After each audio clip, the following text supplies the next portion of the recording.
Bismillahirrahmanirrahim. Assalamualaikum warahmatullahi wabarakatuh. Alhamdulillahi wa kafa.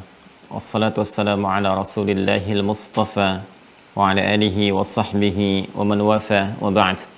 Faya ibadallah, usi nafsi wa iyyakum bitaqwallahi faqad fazal muttaqun fala tamutunna illa wa antum muslimun. Faqala ta'ala ya ayyuhalladzina amanu taqullaha haqqa tuqatih wa la tamutunna illa wa antum muslimun.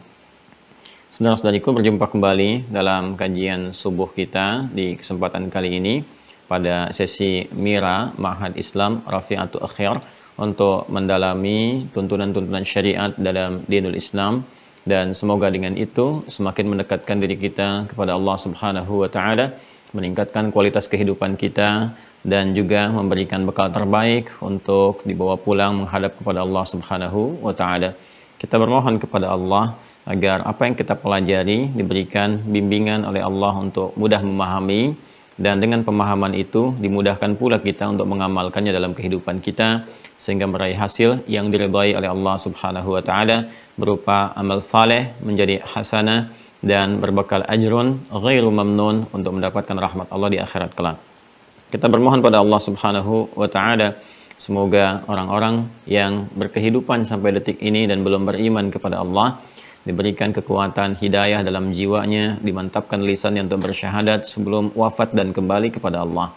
Semoga para pelaku maksiat dan dimungkinkan kita berada di dalamnya sejak mulai subuh ini mendapatkan sentuhan di dalam jiwanya untuk bertobat dan kembali meniti jalan yang benar untuk mendapatkan sisa kehidupan yang terbaik, hayatan thayyibah, dan akhir hidup yang menenangkan, husnul khatimah.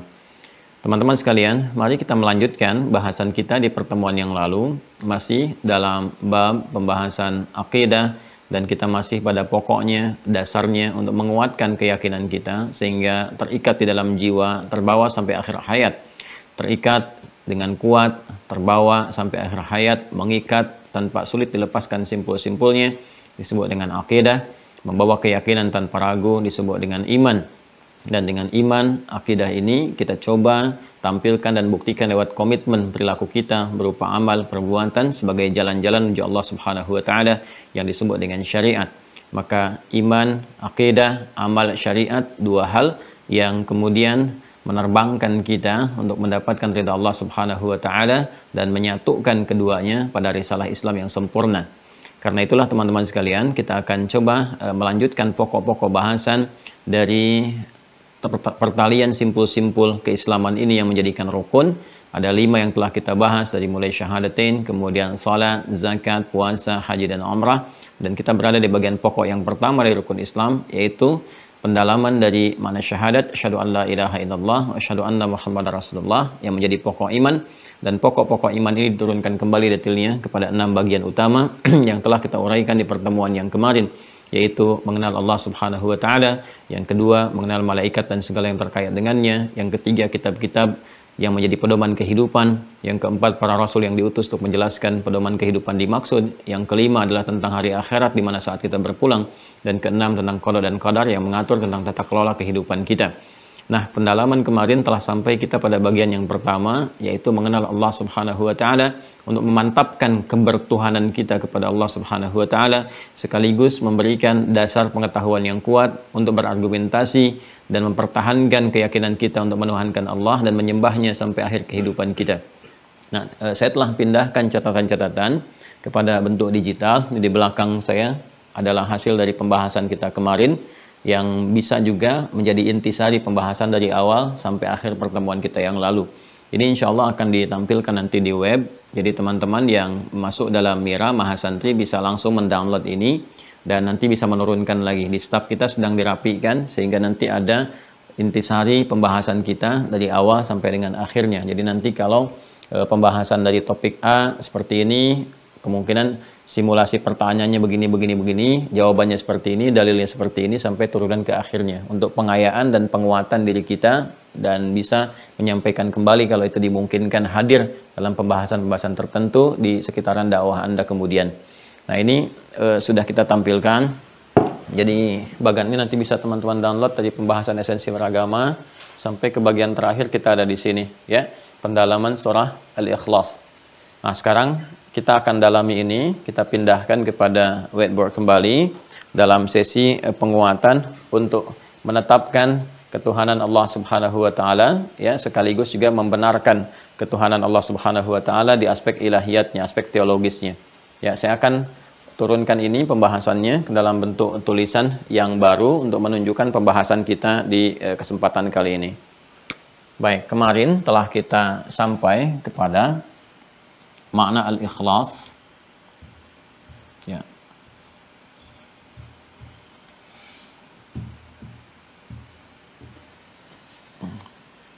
Dan dengan turunnya Quran surah ke-112 dengan namanya, kan? Al-Ikhlas. Sebagai respon terhadap orang-orang kafir yang pada saat itu menyoal Nabi Muhammad SAW untuk menunjukkan nama dari Tuhan yang hak yang disampaikan oleh Nabi Muhammad SAW, dan sebelumnya seringkali disebutkan dengan Rab untuk yang pertama menguji keberadaan sinyal fitrah dalam setiap diri manusia. Karena hal yang pertama disampaikan oleh Allah kepada manusia untuk berkomitmen mengambil perjanjian dalam rangka mengawali kehidupannya di alam rahim sampai ke dunia sampai kembali, yaitu nama Rabb, seperti di Quran surah ke-7 ayat 172 yang kemarin telah kita urai panjang dan lebar. Wa idz akhadha rabbuka min bani adama min zuhurihim dzurriyyatahum wa asyhadahum ala anfusihim alastu birabbikum, ya, wa asyhadahum ala anfusihim alastu birabbikum qalu bala syahidna. Kalimatnya menggunakan Rabb, dan dengan Rabb inilah kemudian kita memohon kepada Allah dengan sifat rububiyahnya, sekaligus mengecek juga apakah dalam diri kita masih ada sifat komitmen itu kepada Allah Subhanahu wa taala ataukah melemah atau barangkali telah bergeser. Karena itulah nama pertama yang diperkenalkan oleh Rasulullah SAW kepada kalangan masyarakat Quraisy pada saat itu, kalangan masyarakat kufar pada saat itu, adalah menyentuh nama fitrah yang pertama dengan turunnya wahyu-wahyu menyebutkan kalimat Rabb. Qul a'udzu birabbin nas, qul a'udzu birabbil falaq, ya, dan seterusnya banyak didapatkan kalimat Rabb dalam Al-Qur'an.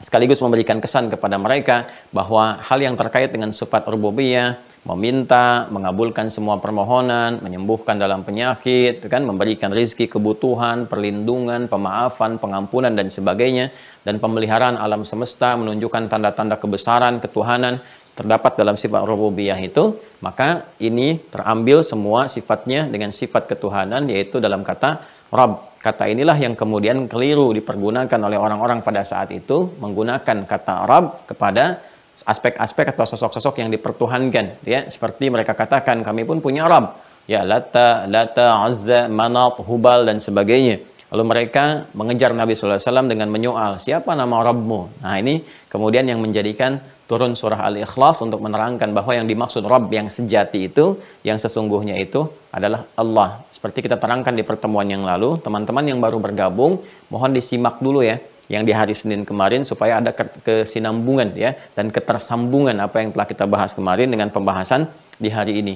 Jadi ketika nama ini diberikan, maka gugurlah semua yang lain, ya, maka ezalah, ya, ditinggalkan semua yang lain-lainnya, lepaslah semua sifat-sifat yang nggak ada kaitan dengan ketuhanan. Maka Allah kemudian langsung merespon, Qul, katakan Muhammad SAW, huwa, yang dimaksud Rabb yang sejati itu, kan, Allah adalah Allah. Ya. Jadi di sini langsung diperkenalkan namanya. Nah, ini nama yang sejati, Tuhan yang sesungguhnya, yang memiliki sifat rububiyah, yang sering dipanggil dengan Rabb, yang sering dimintakan dengan kalimat kita, Rabbana, Rabbi, dan lain sebagainya. Ya, dengan sifat rububiyah yang dimohonkan oleh kita kepada Allah untuk bisa mengambil komitmen yang telah kita sampaikan, menuntut hak kita, dan Allah pun menuntut haknya dengan menunaikan kewajiban kita kepada Allah Subhanahu wa taala. Maka ketika nama ini kemudian disampaikan, ya, oleh Nabi sallallahu alaihi wasallam dalam satu risalah wahyu yang turun kepada beliau, qul huwa Allah. Jadi begitu nama ini disebutkan Allah, maka tanggal dan tinggal semua yang mengklaim sebagai Tuhan dengan semua sifat-sifat ketuhanan yang dilekatkan kepadanya. Seperti saya terangkan kemarin, ya, dari kata akhlasa yukhlisu, maka tanggalkan, hilangkan semua hal yang terkait dengan sifat ketuhanan sehingga khalis, Semua sifat ketuhanan hanya murni tertuju dan dimiliki oleh Tuhan yang hak saja. Siapa? Qul, katakan Muhammad SAW, huwa, dialah yang memiliki sifat ketuhanan yang murni, yang hak, yang suci, yang tidak ada segala yang terkait dengannya di luar aspek ketuhanan. Allah, dialah Allah. Ya, karena itu saya katakan kalau nama ini diucapkan dengan keimanan kita, dengan kekuatan kita, dengan ketersambungan kita kepada Allah Subhanahu wa taala, akan melahirkan sesuatu yang dahsyat, yang meruntuhkan segala hal yang tidak terkait dengan aspek ketuhanan, mendekatkan diri kita kepada Allah, melahirkan getaran kepada jiwa. Jadi nama ini itu kalau disebutkan teman-teman sekalian, maka fitrah dalam tubuh kita akan merespon dengan kuat. Ya, karena ini isyarat di Quran surah ke-8, ya, ayat kedua. Ini langsung disebutkan sendiri oleh Allah. Ya. Ini diantara dahsyatnya nama Allah ya. Jadi nanti kalau kita mendalami lebih dalam lagi, kita di lain kesempatan kita akan detilkan ini. Ya, Quran surah ke-8 ayat kedua. Ya. Ini dahsyatnya nama Allah ini bagi orang-orang yang beriman tanpa ragu, alladzina yu'minuna bil ghaib, walaupun tak mampu menatap Allah Subhanahu wa taala tapi meyakini dengan fitrah kemanusiaannya, fitrah kehambaannya, karena ada komitmen saat usia 4 bulan itu ada sinyal-sinyal Rabbani dalam jiwanya. Ya, sinyal-sinyal Rabbani. Ya, nuruhum yas'a baina aydihim wa bi aymanihim. Jadi ada sinyal nanti akan memberikan kekuatan. Itu yang ditanamkan oleh Allah lewat roh yang paling murni, paling bersih. Yas'alunaka 'anir roh, qulir rohu min amri rabbi. Kembali kepada sifat rububiyahnya, ya. Mereka banyak bertanya tentang hakikat esensi roh, katakan urusan roh kembali kepada Rabb. Ya, Rabbku Allah Subhanahu wa taala. Jadi ketika benar sinyal iman ini ada, melekat pada jiwa, dipelihara dengan baik, dan sesuatu yang menjadi identitas, menjadi isim fa'il. Amana yu'minu itu kata kerja, mukmin itu orangnya, mukmin itu isim fa'il, memiliki identitas iman, melekat kepada jiwa. Imannya ada sebagai cahaya. Mukmin, makanya mukmin itu beda teman-teman sekalian. Ya, bahkan dengan kata kerja aman, amana yu'minu imanan, mukmin, ya itu berbeda. Berbeda dari pemaknaan, penekanan maknanya. Amanah masih berusaha, pekerjaan, jamaknya amanu. Ya, ketika sudah mencapai derajat keimanan yang kuat, menjadi identitas, melekat pada jiwa, jadi mukmin isim fa'il, jamaknya mukminun. Mukminun inilah orang yang akan menggenggam kebahagiaan, kesuksesan, kekuatan karena punya cahaya dalam dirinya. Karena itu ketika muncul suratnya Al-Mu'minun, surah ke-23, dibuka dengan huruf tahqiq sebagai jaminan, qad, itu penguat, taukid dan tahqiq, sesuatu yang menguatkan dan menjamin. Kata Allah, qad aflahal mu'minun. Ya, orang-orang yang punya identitas kuat keimanannya, melekat pada jiwanya, dipelihara benar karena berlatih untuk mendekatkan diri kepada Allah, maka dijamin akan menggenggam kebahagiaan dan kesuksesan dalam kehidupannya. Dan nama ini dahsyat, ya. Jadi begitu disebutkan dan keimanan kita itu kuat, melekat, itu akan ada getaran dalam jiwa merespon kalimat ini. Karena itulah ketika Allah menyampaikan di Quran surah ke-8 Al-Anfal di ayat yang kedua, Allah menyampaikan, perhatikan kalimatnya.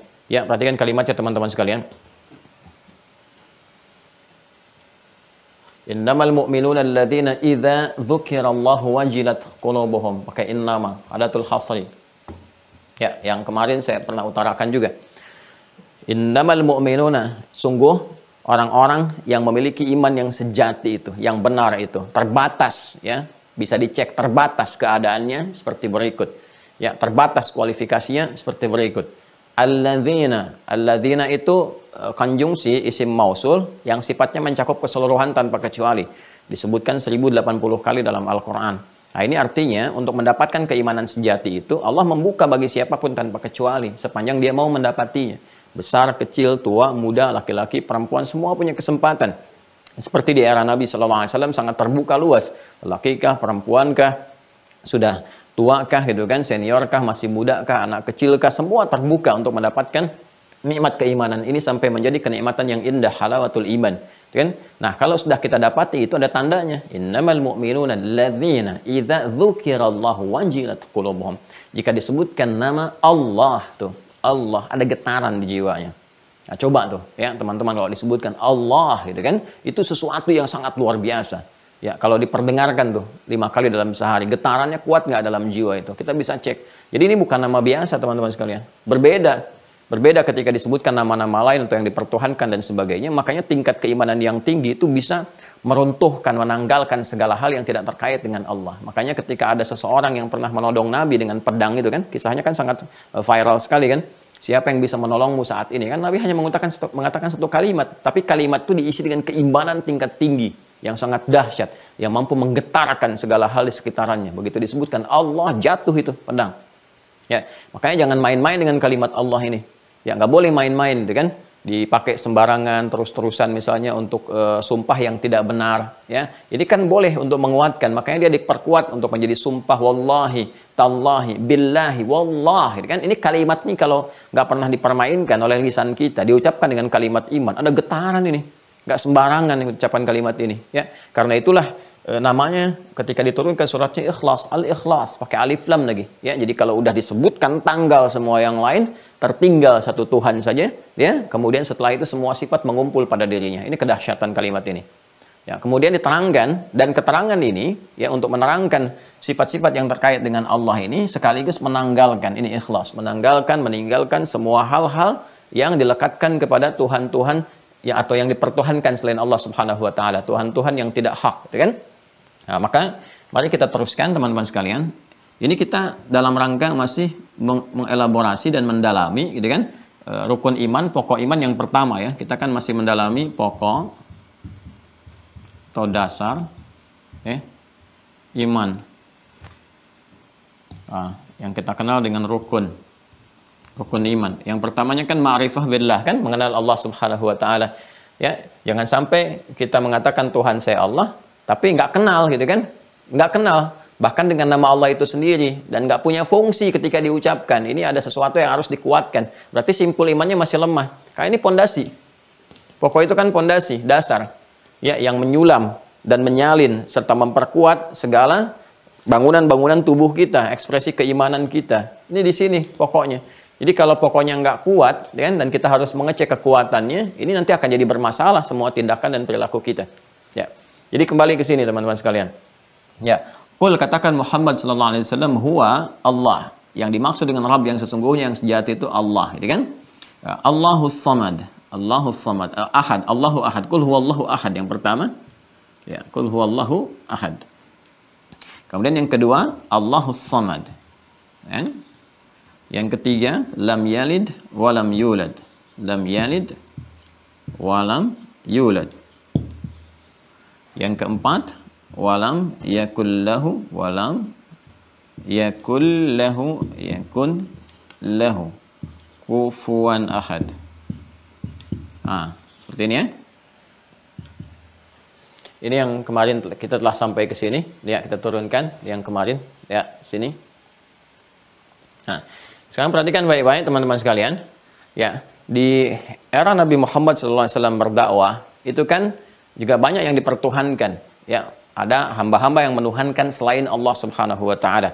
Ya, ada yang menuhankan banyak Tuhan seperti yang dihadapi Nabi pada saat itu, masyarakat dengan politeism yang menuhankan Lata, Manat, gitu kan, Uzza, Hubal, ada dua jenis ya Tuhan-Tuhan ini, yang ada yang dibikin dari batu disebut dengan wathanun, jamaknya authan.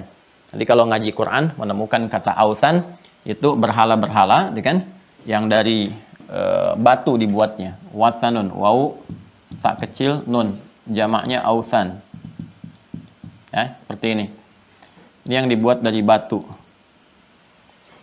Ada lagi kemudian teman-teman sekalian yang dibuat dari kayu, sonamun, sonam. Ya, jamaknya itu asnam. Nah, ini dari kayu. Nah, nanti kalau sampai ke detail pembahasan saya akan sebutkan jalurnya, ya. Jalur dari mana tiba kemudian patung-patung ini yang kemudian disembah menjadi berhala itu muncul di era siapa gitu sebelumnya, sehingga berkelanjutan terus sampai didapati pada era Nabi Muhammad SAW. Kemudian setelah itu turun surat Al-Ikhlas untuk menafikan semuanya itu, ya. Jadi ada politeism dihadapi pada saat itu, dan itu menjadi tumpuan untuk meminta, tumpuan untuk mengadu, ya, tumpuan untuk menghadirkan segala hal yang dibutuhkan, macam-macam lah datang ke situ. Ya, ada lagi yang dipertuhankan itu dari klaim bahwa ini hasil yang dilahirkan, ya, bahwa ini ada yang melahirkan, ada yang dilahirkan, Tuhannya dilahirkan oleh seorang ibu, gitu kan, dan sebagainya, dan seterusnya. Itu fenomena yang terjadi juga pada saat itu. Ya, kemudian ada yang bersyarikat, ya, turunan dari politeism juga, Tuhannya tidak hanya satu diklaim, ya, tempat-tempat yang lain. Ini menarik juga nih, Nabi SAW, ya, pertama kali diutus di wilayah sekitaran Mekah. Ya, tapi hal-hal yang terjadi di muka bumi pada umumnya adalah ya untuk menyembah yang dipertuhankan dengan sifat-sifat yang disebutkan di surah Al-Ikhlas ini. Ya, padahal Nabi SAW pertama diutus kan risalahnya di sekitaran Mekah kan. Tapi ketika turun surah Al-Ikhlas itu menanggalkan semua aspek-aspek yang dipertuhankan yang ada di bumi pada saat itu. Dan kemudian didialogkan, dijelaskan kepada kita ya secara rasional, bahkan dengan turunnya ayat-ayat yang menjelaskan. Ini loh problem ya yang terkait dengan hal-hal yang dipertuhankan selain Allah Subhanahu wa taala. Problemnya di sini sehingga kamu bisa menemukan Tuhan yang hak. Dan hebatnya di titik seperti itu pun sampai sudah menjelaskan sedetil-detilnya, sepaham-pahamnya, serasional-rasionalnya teman-teman sekalian, tetap mengatakan la ikraha fiddin. Ya, pada akhirnya nggak ada paksaan. Ya, tapi semua punya konsekuensi saat pulang. Ya, supaya nanti tidak mengatakan kami lupa. Antakulu yaumal qiyamati inna kunna an hadza ghafilin. Penutup Quran surah ke-7 ayat 172 itu. Ya, supaya kalian nggak berkata di akhirat kami lupa ya Allah. Itu kan masa dalam kandungan, kami nggak ingat lagi. Maka Allah terangkan, ya aku sudah terangkan, turun ayat, turun nabi, turun rasul, aku jelaskan, tanda di alam semesta dan sebagainya. Kamu belum yakin juga, kamu sekarang katakan kamu lupa. Nah itu 5 kali aku ingatkan bahkan dalam sehari, supaya engkau mencari petunjuk lewat telingamu. Yang kau melihat orang-orang menyembah Allah dengan matamu, engkau berpikir, aku berikan keterangan. Ayat-ayat aku jelaskan, secara rasional aku terangkan pada jiwamu. Sekarang aku tanya pendengaranmu, penglihatanmu, termasuk juga nalarmu. Inna sam'a wal basara wal fu'ada kullu ulaika kana anhu mas'ula. Quran surah ke-17 ayat 36. Jadi Allah itu menutup semua celah terkait dengan aspek ilahiyat supaya manusia nggak ngeles di kemudian hari. Ya, menutup semua celah-celah yang menjadikan kita masih menyoal apakah Allah benar Tuhan yang hak, dijelaskan semuanya. Sampai kita menemukan yang sesungguhnya dengan panduan keilmuan kita yang bening, ulul ilmi qa'iman bil qista. Sepanjang ilmu itu digunakan dengan benar. Ya, itu yang di Quran surah ke-3 Al Imran ayat 18 itu. Syahidallahu annahu la ilaha illa huwa wal malaikatu wa ulul ilmi qa'iman bil qista. Ya, sepanjang ilmu itu digunakan dengan benar untuk mencari kebenaran, bukan membenarkan apa yang hawa nafsu inginkan, ya kan? Karena ada yang menetapkan panduan menuhankannya itu lewat hawa nafsunya. Di Quran surah Al-Jathiyah, surah ke-45, ayat 23 itu kan, afara'aita man ittakhadha ilahahu hawa, ya kan? Apa engkau tidak menyaksikan ada orang-orang yang, ya kan, menetapkan standar ketuhanannya itu melalui nafsunya. Ya, karena itu diibaratkan mengambil nafsu bahkan sebagai Tuhan, jadi mengembalikan semua kepada nafsunya. Ya, pokoknya pengennya begini ya begini gitu. Ya, sementara standar rasional yang sudah disebutkan itu nggak masuk pada dirinya karena menutup diri dengan nafsu itu. Jadi persoalan. Tapi yang paling berbahaya itu yang kekinian, menyampaikan segala sesuatu seperti logis, tapi sebetulnya ada apa yang disebut self contradiction, kontradiksi dalam dirinya sendiri. Ya, mengatakan seakan-akan ini seperti logis, padahal nggak logis gitu. Ya, padahal tidak logis. Ya, ini yang paling berbahaya teman-teman sekalian. Nanti kita belajar nih satu-satu begini. Nanti saya turunkan beberapa insya Allah ya, beberapa kaidah premis-premis di ilmu mantik. Sekarang ini kan banyak kayak nampilkan logika seakan-akan benar, kalimatnya ditata bagus, padahal itu bermasalah. Ya, dari epistemologi ilmunya bermasalah, dari premis yang dibangun juga lemah gitu. Tapi masyarakat awam kurang memahami ini sehingga seakan-akan kalimatnya benar, gitu kan. Ya, nanti kita bahas satu-satu. Gampang, sekarang tanda-tandanya udah banyak, casingnya juga banyak, gitu kan. Seperti apa ya contohnya? Ya yang ngetren-ngetren lah ya gitu kan. Kita tidak boleh merasa paling benar kan. Semua kebenaran itu hanya milik Allah, semuanya relatif. Nanti muncul paham relativisme namanya. Ya, paham relativisme. Kalau semua seperti ini nanti kacau nanti kehidupan. Ya, kacau kehidupan karena nggak ada standar kebenaran absolut di sini. Nggak ada nilai-nilai yang menunjukkan kepada kita mana kebenaran yang harus diikuti. Wah, saya bisa membayangkan nanti kalau polisi misalnya menangkap pelaku kriminal, Anda ditangkap kalau melakukan tindakan kriminal. Pak, itu kan relatif, itu kan persepsi Bapak aja, belum tentu benar. Nanti hakim ketika memvonis, kamu terdakwa divonis sekian-sekian. Maaf Pak Hakim, objection, saya keberatan. Itu kan persepsi Pak Hakim aja, itu kan relatif. Jadi nggak ada yang absolut. Karena itu mesti ada satu hukum yang diikuti, disepakati kebenarannya. Di situ kemudian menjadi satu tuntunan kehidupan, menjadi hukum absolut yang mutlak. Nah kalau kita katakan Allah kemudian menjadi tumpuan satu kebenaran, maka Allah harus memberikan kepada kita pedoman. Pedoman itu harus dijelaskan. Makanya Allah menurunkan Al-Quran ya sebagai pedoman hidup, hukum yang mutlak dijelaskan oleh Rasul. Rasul ketika menjelaskan harus meyakini kebenarannya dan harus merasa benar. Ya, dengan menjelaskan itu.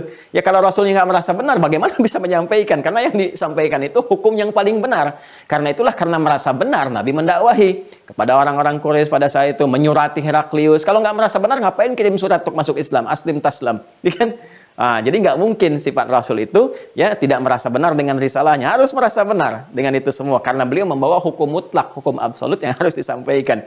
Jadi kalau kita mengatakan misalnya dengan kalimat ini bahkan Nabi pun tidak merasa benar, ada persoalan di situ. Ya, kalimatnya seakan-akan seperti benar logikanya, padahal lemah di situ. Jelas ya?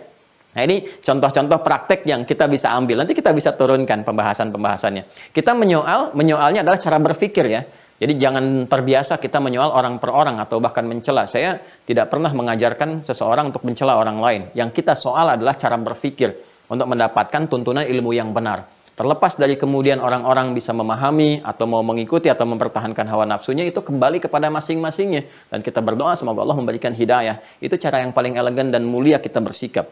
Jelas ya?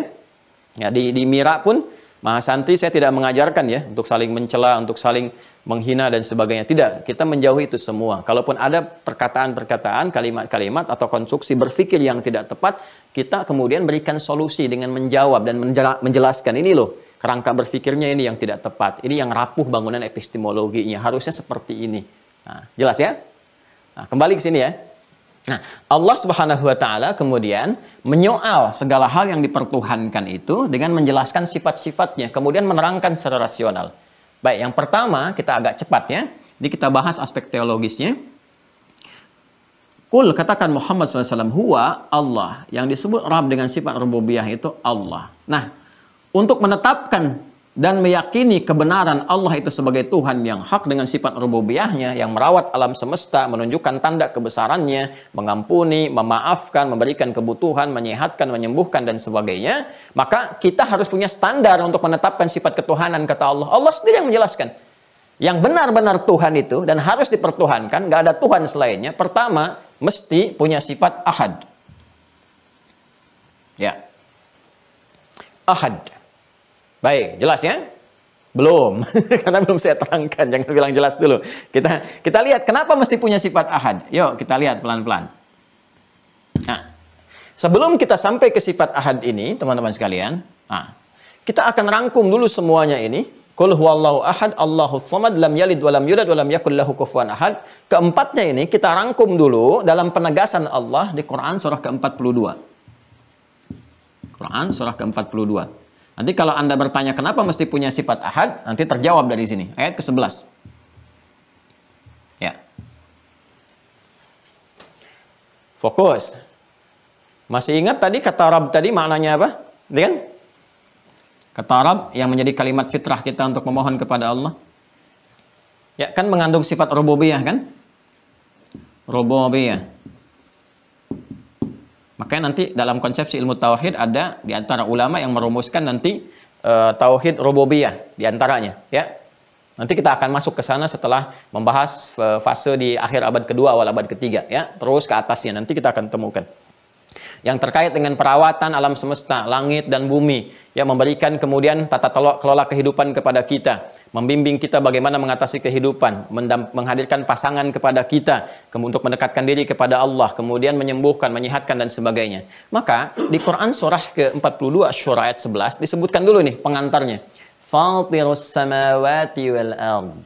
Dialah Allah pencipta, perawat ya segala di semesta ini, di langit dan di bumi. Ya kan? Ja'ala lakum min anfusikum azwaja wa minal an'ami azwaja. Dialah yang menjadikan engkau mendapati pasangan dari kalangan manusia, kemudian juga di hewan-hewan diberikan pasangannya untuk melayani kebutuhan engkau. Yadhra'ukum fi, seperti itulah kalian berketurunan, hewan kemudian berternak juga, tumbuhan dan sebagainya, ya. Nah, itu sifat rububiyah. Siapa yang merawat semua itu, ya kan? Siapa yang memberikan penjagaan semua itu, pemenuhan kebutuhan dan sebagainya? Allah yang punya sifat, sifatnya disebutkan laisa kamitslihi syai' wa huwas samiul basir. Laisa kamitslihi syai'. Laisa kamitslihi syai'un. Ini dia. Sifatnya kata Allah yang punya sifat rububiyah itu laisa kamitslihi syai', enggak boleh ada yang serupa dengannya. Ya, mukhalafatul lil hawadits, mesti berbeda. Ini kesimpulannya. Mesti berbeda mutlak 100%, 100% different. Mesti 100% berbeda dengan selain Tuhan. Jadi yang punya sifat rububiyah, Tuhan yang hak, Allah ini yang disebutkan di Al-Ikhlas, maka yang pertama itu, dasar yang paling pertama, yang paling rasional, sifat Tuhan itu mesti berbeda sama sekali dengan yang bukan Tuhan. Laisa kamitslihi syai'. Syai' di sini nggak pakai alif lam, syai'un sama sekali, mutlak, general, nakirah. Jadi semua hal yang terkait dengan sifat ketuhanan nggak boleh dimiliki oleh selain Tuhan, harus beda. Ya. Jadi kalau kita sebut Allah itu Khaliq, Quran surah ke-15 ayat ke-28, wa idz qala rabbuka lil malaikati inni khaliq. Ya, satu-satunya ya yang kita temukan Allah yang hak itu yang di dalam firman-Nya di Al-Qur'an langsung menyebut saya Khaliq. Maka itu turun fitrah di kalimat kita menyebut sang Khaliq, sang pencipta. Itu satu-satunya dalam kitab suci, kan, yang menyebutkan sayalah sang pencipta, langsung mengatakan sayalah. Ya, sayalah, dan mengatakan saya Tuhan. Innani anallahu la ilaha illa ana. Hanya saya yang Tuhan. Pede sekali dengan fitrah ketuhanan. Memang harus pede. Ya, kalau benar-benar keyakinannya sempurna. Kemudian saya Khaliq, saya sang pencipta. Maka kita katakan sang pencipta Khaliq. Khaliq, dengan sang pencipta itu harus beda sama sekali. 100% berbeda, nggak boleh sama. Dengan siapa? Dengan yang dicipta, makhluk. Ya. Maka laisa kamitslihi syai', nggak boleh serupa dengannya apapun itu, dari manapun segalanya. Baik, nah sekarang kita masuk dulu kepada detailnya. Seperti apa detailnya dari sifat-sifat ketuhanan yang nggak boleh sama dengan makhluk itu? Contoh, ya kan? Allah menciptakan makhluk semua dengan sifat tadi. Masih ingat di surat Asy-Syura tadi? Kembali, Fatirus samawati wal ard, ja'ala lakum min anfusikum azwaja. Ya, Allah yang merawat semesta, langit dan bumi dan semua yang terkait dengannya dalam berkehidupan, dan Dia menjadikan bagimu berpasangan. Semua makhluk berpasangan. Wa minal an'ami azwaja. Quran surah 51 penegasannya, ayat ke-49, paling kiri agak ke bawah sedikit, ya. Wa min kulli syai'in khalaqna zawjaini la'allakum tadhakkarun. Contoh yang pertama, Quran surah 51 Adz-Dzariyat ayat 49. Ya, penjelasan detail dari Quran surah ke-42 ayat 11 pembukanya. Wa min kulli syai'in khalaqna zawjaini la'allakum tadhakkarun. Dan segala yang tercipta, makhluk semua yang tercipta, kami ciptakan berpasangan, ya. Langit, bumi, bahkan di sifat warna hitam, putih, gitu kan? Sifat keadaan kita, bahkan esensi kita, laki-laki ada perempuan, ya, binatang yang jantan ada betina, tumbuhan ada putik, ada benang sari, kan? Coba lihat, hampir semua berwarna dalam kehidupan, punya pasangan-pasangannya sendiri yang akan kita temukan bahkan dalam penelitian kita. La'allakum tadhakkarun, supaya engkau sadar hanya Allah yang tidak punya pasangan. Ya. Kalau kita ingin katakan, teman-teman sekalian, yang tidak berpasangan, tidak berganda, satu nggak ada duanya, apalagi ada 3, ada 4, ada 5 dan sebagainya, maka kita katakan dalam bahasa Arab standar dikatakan dengan nama ahad namanya. Ahad. Jelas. Ahad. Yang tidak ada duanya, ya, baik berpasangan ataupun turunannya. 3, 4, 5. Jadi 2 aja nggak ada, pasangan aja nggak ada, apalagi melahirkan 3, 4, 5 dan seterusnya. Ya, kenapa? Karena berpasangan, keberpasangan 2 dan berketurunan 3, 4, 5 dan seterusnya itu sifat yang melekat kepada makhluk. Ya, kan kita sepakati di awal. Khalik itu, Tuhan itu mesti beda dengan makhluk, 100% beda. Kalau ada satu aja kesamaan, berarti berpotensi makhluk menjadi khalik. Itu bermasalah dalam cara berpikir, ya kan? Nah, sekarang saya tanya, rasional nggak kalau kita katakan sifat Tuhan itu, ya, sifat Tuhan itu dari sini dulu nih, sang pencipta, sifat Tuhan itu mesti berbeda persis dengan makhluk, nggak boleh sama, ya, baik dengan manusia misalnya, apalagi di bawah manusia, hewan, tumbuhan, apalagi benda mati, bukan hewan, bukan tumbuhan, benda mati. Nah, jadi nggak masuk akal lagi, ya. Jadi nggak masuk akal lagi. Ya, jadi kalau kita katakan misalnya, kita ingin berkata, ya, Tuhan, Khalik, maka bagaimana menetapkan Tuhan yang benar, Khalik yang benar? Standar yang pertama, tidak boleh ada kesamaan dengan makhluk sedikit pun. Sebab kalau ada yang sama, sedikit saja, maka berpotensi dari makhluk ini bisa dipertuhankan. Jelas ya? Ini standar yang pertama. Nanti kita turunkan ke bawahnya. Ya, jadi kalau kita katakan makhluk berpasangan, Tuhan nggak boleh berpasangan, kan nggak boleh sama. Ya kan? Kalau ada makhluk yang kuat, kita lihat kuat, Tuhan harus lebih kuat. Ya kan? Nggak boleh sama. Jadi selalu harus ada di atasnya. Ya, selalu harus tidak pernah menyerupai atau bahkan mendekatinya. Nggak boleh ada. Kan? Jadi kalau makhluknya lemah, Tuhannya kuat. Kalau makhluk berpasangan, Tuhan tidak berpasangan. Ya kan? Kalau makhluk yang melahirkan, Tuhan tidak boleh melahirkan. Kalau makhluk dilahirkan, Tuhan tidak boleh dilahirkan. Jadi ini standar sekali. Masuk akal nggak? Ya, rasional nggak? Ya, standar yang pertama ini. Jadi nggak boleh ada yang sama sedikit pun dengan sifat Tuhan. Kalau tidak, nanti sebagian yang dianggap sama itu nanti bisa dipertuhankan. Dan standar ini akan menurun nantinya. Ya, standarnya akan menurun dan jadi persoalan. Maka Allah terangkan yang pertama, yuk kita bahas dengan detail. Ahad. Kalau makhluk berpasangan, Tuhan itu harus esa, ahad. Jadi ada wahid, ada ahad, itu berbeda. Kalau kita katakan wahid itu ordinary number, dalam bahasa Inggris itu kan ada tingkatan. Wahid, itsnain, tsalatsa, arba, khamsa, dan seterusnya. Atau al-awwal, al-tsani, al-tsalis, ar-rabi, dan sebagainya. Ya kan? Nah, kalau kita ingin katakan wahid saja, wahid, itu maknanya beda dengan ahad. Satu akan ada duanya. Karena itu kalau kita ingin merubah wahid jadi ahad, ya maknanya sama dengan ahad, tambahkan kemudian ya sifat yang mengiringinya atau yang melekat dengannya. Ya, jadikan dia mausuf yang disifati, kemudian wahidnya jadi sifat. Contoh misalnya Tuhan yang satu, ya katakan Tuhan itu satu misalnya kan, nah, kita bisa katakan kul huwallahu ahad atau kita katakan ilahun wahid. Ilahun wahid. Kalau kita tambahkan wahid ini dengan yang disifati sebelumnya kata ilahun wahid, maka berubah ini maknanya menjadi ahad. Ya. Awas. Jadi untuk membentuk kata ahad ini bisa tunggal dengan sendirinya ahad atau kita katakan ilahu wahid. Tapi kalau wahid saja, wahid itu bisa jadi dua, jadi tiga. Tapi kalau ini kita tambahkan kalimatnya, yang ini kemudian menjadi sifat ilahun wahid, maka menjadi ahad. Jadi kalau kita katakan, hei Tuhan kalian itu bukan dua, bukan tiga dan sebagainya, Tuhan kalian itu satu, ya, maka kita katakan ilahukum ilahu wahid. Tuhan kalian yang hak yang sesungguhnya itu satu, ya. Quran surah kedua Al-Baqarah ayat 163. Quran surah 2 ayat 163. Wa ilahukum ilahu wahid.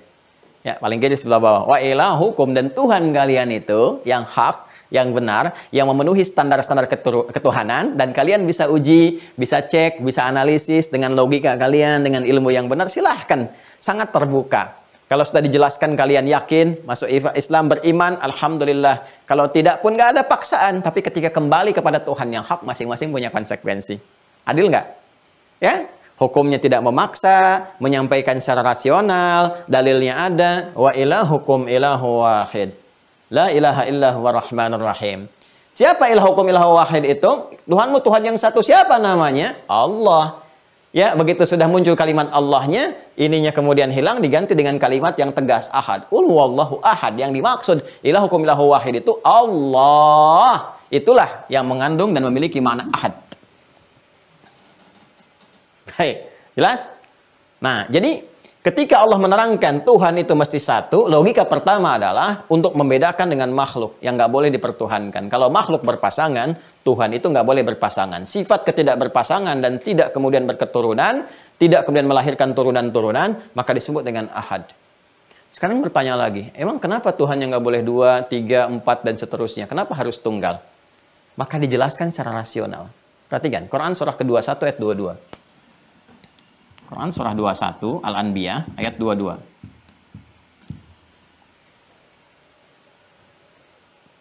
Yuk kita menggunakan pendekatan rasional dulu ya, yang nanti sumbernya referensinya dari Quran langsung.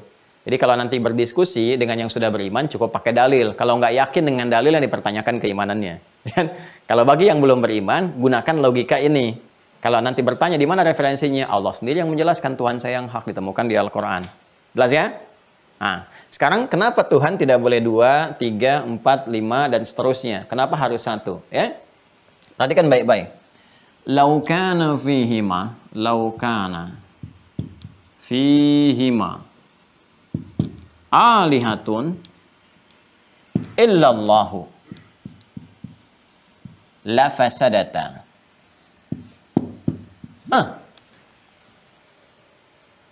Ya, perhatikan kalimatnya. Kita lihat dulu di Asy-Syura tadi, Quran surah 42 ayat 11. Fatirus samawati wal ardh Dialah Allah yang merawat alam semesta ini, langit, bumi, dan sebagainya. Kita sepakat kan bahwa yang mengatur, menciptakan semua langit, bumi ini Allah Subhanahu wa Ta'ala. Ya, jangan katakan ketentuan alam semesta. Siapa yang bikin alam semesta ini? Ya, kalau orang-orang yang merasa tidak bertuhan menjadikan ukuran Tuhan dari nafsunya itu kan selalu mengatakan ini alam semesta, menghadirkan ini. Pertanyaannya, yang mencipta alam semesta itu siapa? Ya. Kadang-kadang kalau dalam skema yang lain urusan keduniaan mau dibawa ke politik, ke ekonomi, ke macam-macam, nalar logikanya kuat gitu. Ya, akalnya sehat, berpikirnya bagus dan sebagainya. Tapi ketika dibawa kepada keimanan, logika itu nggak bisa dipakai. Ya, jangan dikatakan ini alam semesta yang menghadirkan ini, ketentuan ini. Sekarang pertanyaannya, siapa yang menciptakan alam semesta itu? Siapa yang mengaturnya? Itu sebelum kita bertanya, Tuhan yang hak itu sudah menjawab, Fatirus samawati wal ardh. Aku bukan sekedar menjaga, aku yang mencipta. Fatir itu yang mencipta sekaligus merawat. Ya, yang merawat alam semesta. Yang terkait dengan kehidupan kita, langit dan bumi, samawati wal ardh. Yang kita pijak nih bumi, keterkaitan kita kan kalau nggak ke langit, ke atas, yang ada di bumi, daratan dengan lautan. Kan darat, laut, udara gitu kan. Itu kan yang terkaitan dengan kita, kehidupan kita itu. Ya, maka itu yang dirawat, dicipta. Siapa? Allah Subhanahu wa Ta'ala. Ya, langit dan bumi kalau kita gabungkan ada dua kan, di langit dan di bumi, semua aspek yang terkait dengan kehidupan kita. Ya, kalau kita ambil dengan kata ganti huma namanya, huma. Ya, kalau kita ingin tetapkan di kedua langit dan bumi itu kita katakan fihima. Ya, fihima, pada keduanya. Jelas ya, fihima ainani tajriyan fa bi ayyi ala'i rabbikuma tukadziban. Fihima itu pada keduanya. Ya, ada indi waladan. Saya memiliki dua orang anak. Ya. Ya, saya memiliki dua orang anak. Misalnya Ahmad wa Fatimah. Ahmad dan Fatimah. Fihima alamatul khair insyaallah. Pada keduanya ada tanda-tanda kebaikan insyaallah. Ya, anaknya baik, anaknya senang, taat pada orang tua dan sebagainya. Kita katakan fihima.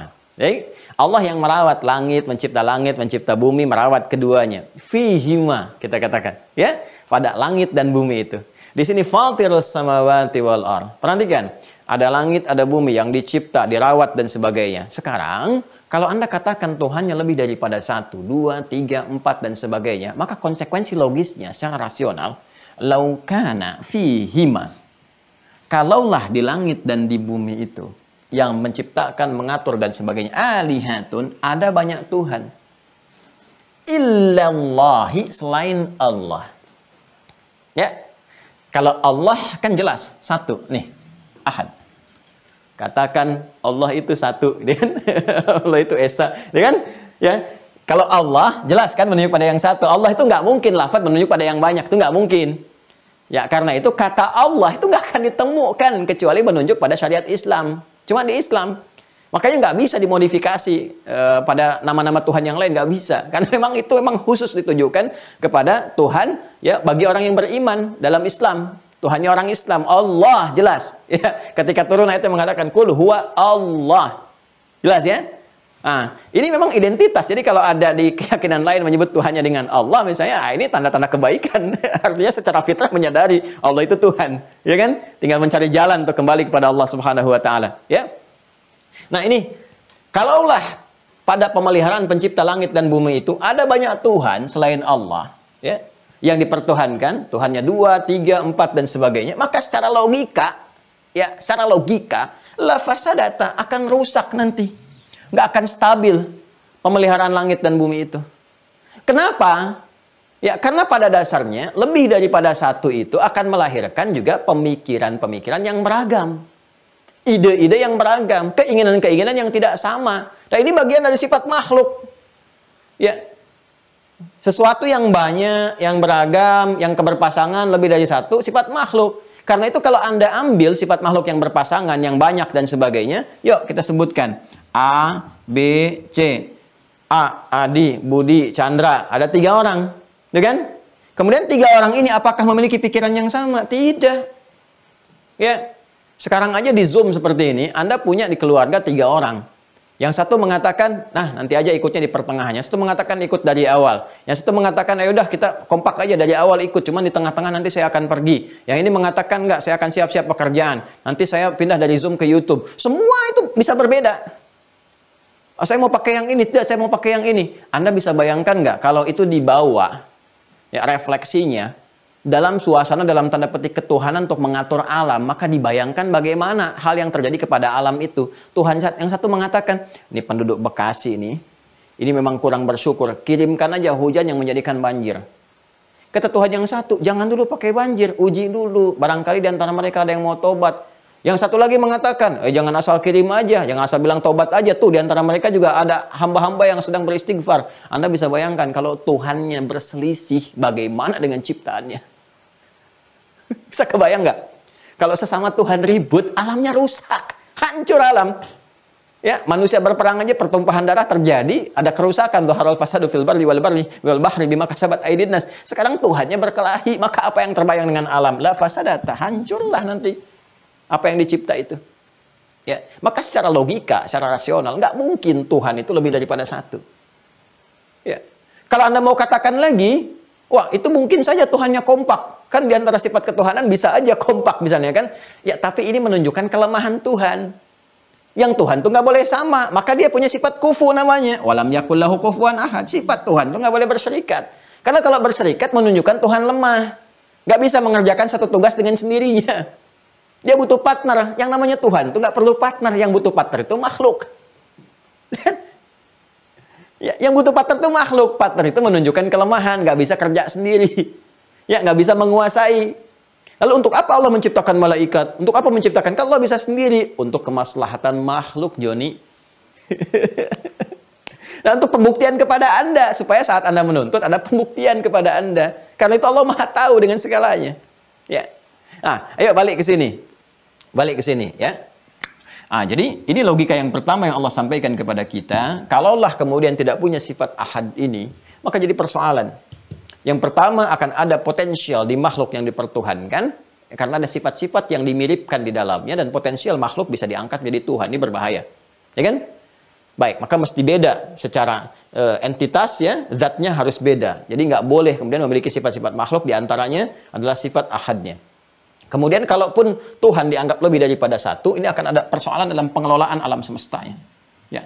Jadi kalau nanti ada yang mengklaim misalnya Tuhannya 2, 3, 4, 5 dan sebagainya, tinggal dipertanyakan bagaimana pengelolaan alam semesta itu. Oh, ada pembagian tugas gimana pembagian tugas gitu? Siapa komandannya? Kan? Apakah ada hierarki dalam ketuhanan dan sebagainya? Seperti apa birokrasinya? Itu nanti ini jadi makin rumit memahaminya gitu.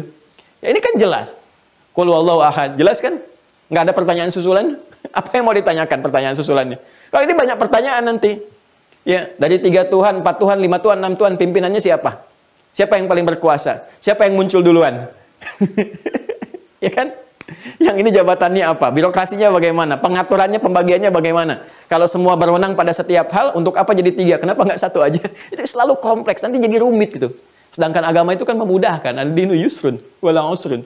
Ya, kalau nggak bisa atau rumit dipahami, bagaimana kita bisa menjalankan tuntunan syariat itu? Sementara untuk memahami aspek teologis saja masih rumit. Makanya kata Allah nggak usah pusing. Qul huwallahu ahad. Sudah selesai. Innani anallahu la ilaha illa ana. Jadi kita nggak mikirkan yang lain lagi. Sudah. Oh iya, sudah jelas. Paham ya? Nah, jadi ini nggak ada problem di sini. Satu. Makanya namanya pun ini unik, teman-teman sekalian. Ini nggak bisa ditiru. Ya, nggak bisa ditiru dengan apapun. Karena Allah sendiri yang menyampaikan dan memilih namanya dengan sempurna.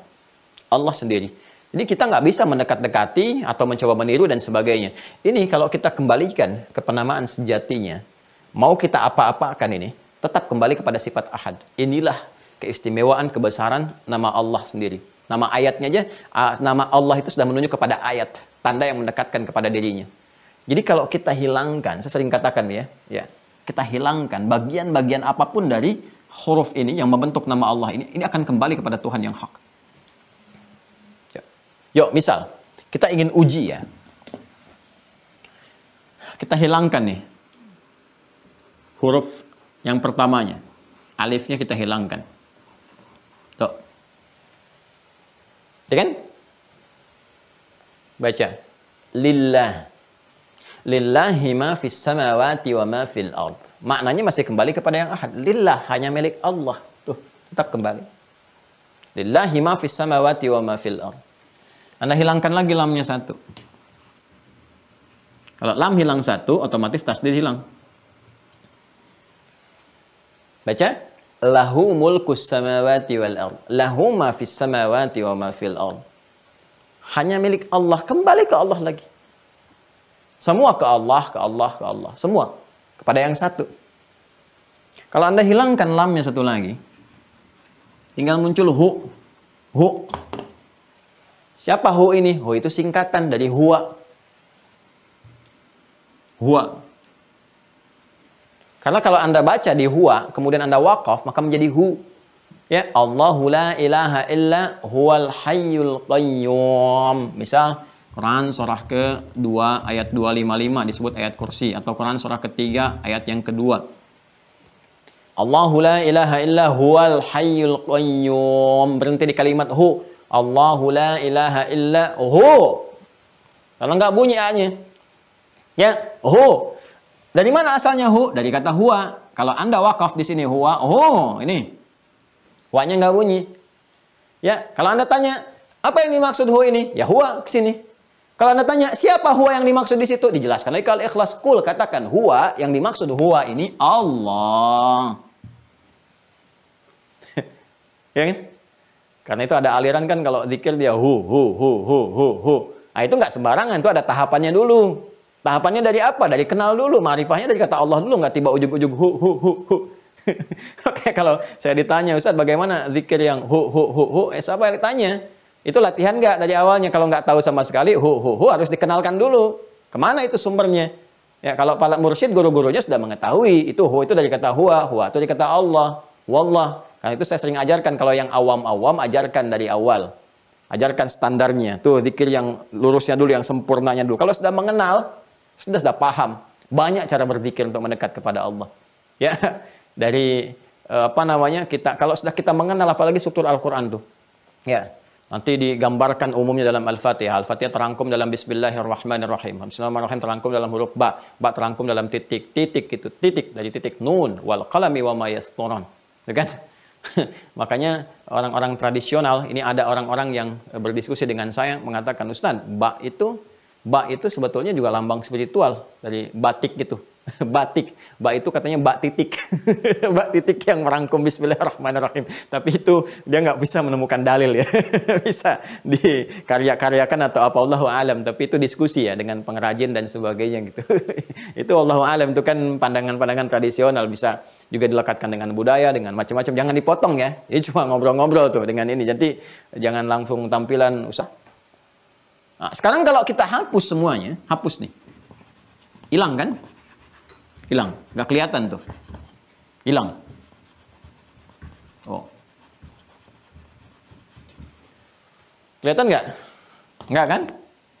Sesuatu yang tidak nampak, tidak terlihat, gaib namanya. Gaib. Ya?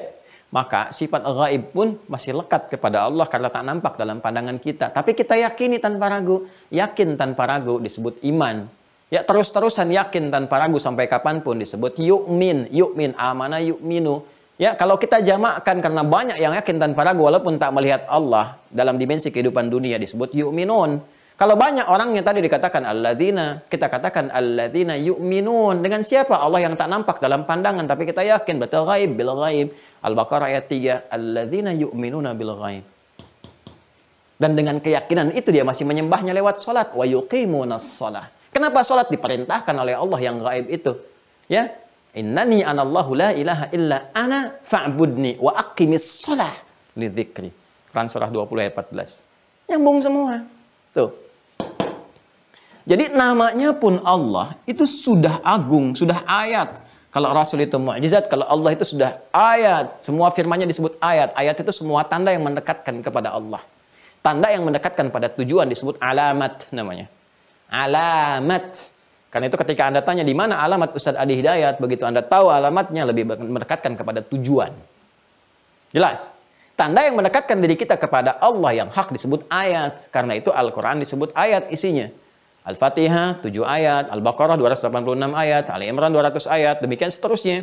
Kenapa disebut ayat? Karena setiap kali kita bersentuhan dengan Al-Quran, mendapat kedekatan kita semakin dekat dengan Allah. Iman kita menguat dan kepada Allah kita semakin kuat hubungannya. Semakin dekat. Gak percaya silakan. Wudu, buka mushaf, baca. Kan ada getaran yang berbeda.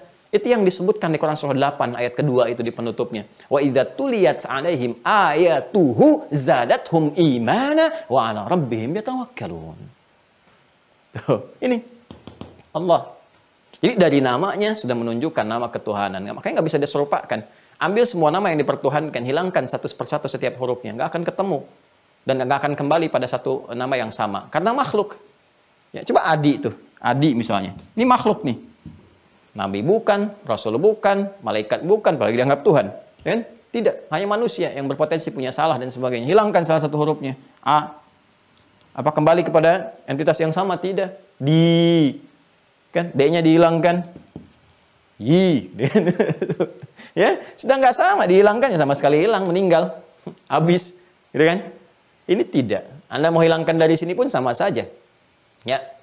Anda hilangkan dari sini alla ilaha illa anta. Ya. Alla ilaha illa anta subhanaka inni kuntu minadh dhalimin. Ini alladzi lahu mulku samawati wal ard. Lamnya hilang li a, Allahu la ilaha illa wal hayyul qayyum. Tutup lagi ya. Alladzina yu'minuna bil ghaib. Sama aja, mau dari depan dari belakang sama, kembali kepada zat yang sama. Ini namanya udah nggak bisa sama. Ya. Makanya di Malaysia itu saudara-saudari kita ingin menyampaikan kan dalam satu mengajukan kepada undang-undang pemerintahannya untuk menetapkan nama Allah ini bagi umat Islam karena memang ini nama nggak ada yang lain.